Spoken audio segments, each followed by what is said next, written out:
I set my alarm for 5:30 every morning. And I'm not talking about a plain old alarm, no. I label it with things like, "Warrior, arise. The devil is in trouble. The heavens are waiting. I want to get up. I really do." But when that alarm goes off, I just groan, bury my head under the pillow, and convince myself to stay a little longer.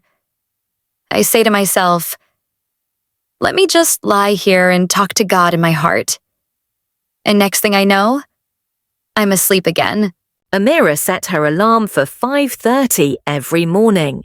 This year, she had made a promise to herself to meet with God before the day broke. She tried everything to wake up. Some mornings, she jumped out of bed, speaking in tongues, pacing the room like a revival preacher just to shake off the sleep. She even anointed her head with coconut oil once because she couldn't find her olive oil. But by week 3, the alarm clock had become her mortal enemy. She slapped it off only for it to ring again minutes later. She started bargaining with God.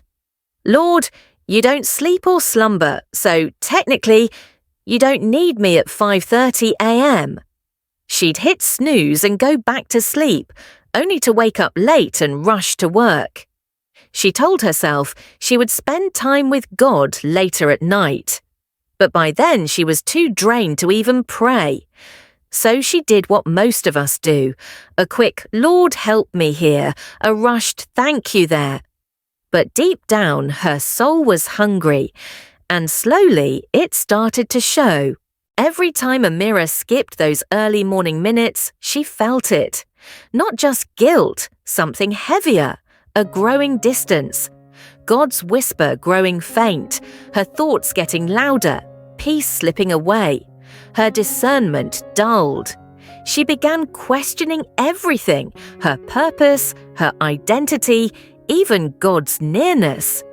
Then one evening, after a long day where everything had gone wrong, she lay on her bed in silence, brooding over how busy life had become, and how little time she had had for God.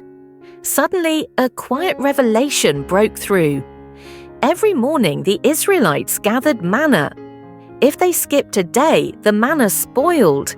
They couldn't store it. They couldn't substitute it.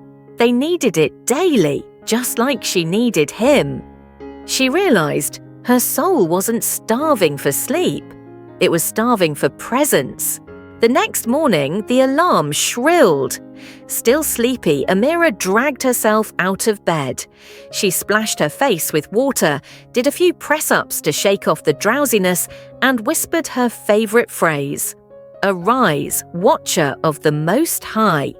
She took her Bible, played some worship to set the atmosphere, and listened for his voice. It wasn't magical. There were no goosebumps, nothing spectacular. But there was bread, a verse that gave her strength, a whisper that gave her direction, a peace that steadied her heart. With renewed vigor, she stepped into her day, boldened, empowered, ready to face whatever life may bring. Amira still struggles. Some mornings she loses, but she no longer pretends it's nothing because she knows what's at stake. Clarity, strength, power, intimacy. She learned that manna doesn't come weekly. Like his mercies, it's new every morning, but it only feeds those who rise to receive it. So come, before the scroll, before the chaos, before you check who liked your post. Come gather your manna. He's already prepared it, but you must rise and receive.